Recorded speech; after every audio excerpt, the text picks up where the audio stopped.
समर्थक बहुत इंतजार कर रहे हैं। बीजीटी अक्षय जी, आपका और आपके सभी दर्शकों का स्वागत है, धन्यवाद है। फैसला आप सबके सामने, मीडिया के सामने खोल दिया गया कि माननीय अखिलेश यादव जी ने अपना विशेष विमान यहाँ पे भेजा था सरसावा एयरपोर्ट स्टेशन पे। उसमें हम लोगों को बुलाया, वहाँ पर बातचीत हुई, बहुत ही सौहार्दपूर्ण और आत्मीयता के साथ बातचीत हुई। एक जैसे परिवार में बात होती है, तो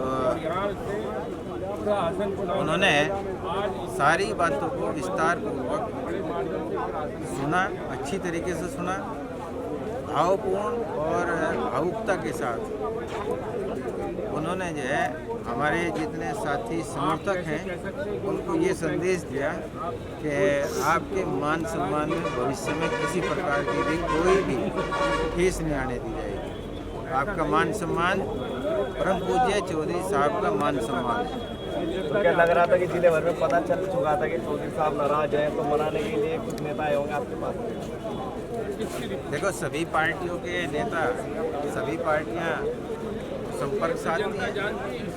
हमने अपने साथियों का, समर्थकों का, सभी का दृष्टिकोण जाना, और जब माननीय अखिलेश यादव जी का ये संदेश आया तो सभी समर्थक और साथियों की ये राय थी कि इस संदेश पर हमें गंभीरता से विचार करना चाहिए, और ये साथियों का, समर्थकों का माननीय राष्ट्रीय अध्यक्ष अखिलेश यादव जी का फैसला है, न कि ये रुद्रसेन या इंद्रसेन का फैसला। आप कह रहे हो कि समर्थकों का कहीं फैसला है, लेकिन हम देख रहे हैं समर्थक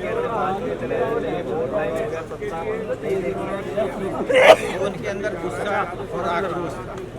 आइडिया होगा उनके अंदर जो है गुस्सा आक्रोश था।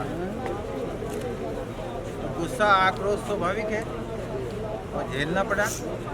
इसी गुस्से आक्रोश की वजह से मैंने अपना विधानसभा प्रभारी पद भी समर्थकों को सौंप दिया था। तो वो प्रभारी पद मिल चुका है। अभी अभी आपके सामने राष्ट्रीय अध्यक्ष जी ने उसको स्वीकार कर दिया।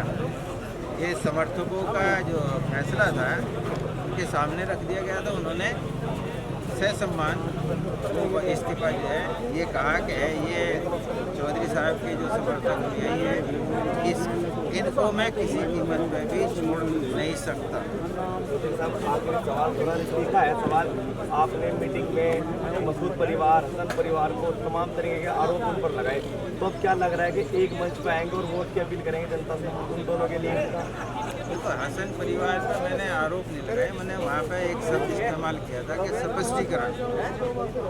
जो मुस्लिम भाइयों में एक है और हिंदुओं में भी एक भ्रम फैलाया हुआ था, जिनकी बात कर रहे आप लोग, उन लोगों के द्वारा, और उनके भी दिमाग में थी और उसने हमारे सामने रखी थी नाहिद हसन ने बात, तो वो हमने स्पष्टीकरण दिया था।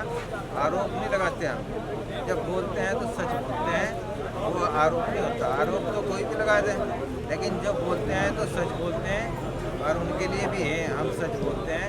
तो वो इस पर सहारनपुर लोकसभा में फुदकते फिर रहे हैं। मैंने कहा था, उन्होंने कहा था मुझे RSS, मैं आज भी कहता हूँ और ठोक के कहता हूँ कि उनके लिए RSS से एक कदम आगे हूँ, आज भी और कल भी, जब तक कि वो अपनी विभाजनकारी जो उनकी सोच है उसको बदल नहीं लेते। और हम इस विचारधारा के हैं कि पाप से डरो, पापी से नहीं। चौधरी साहब गठबंधन को मजबूत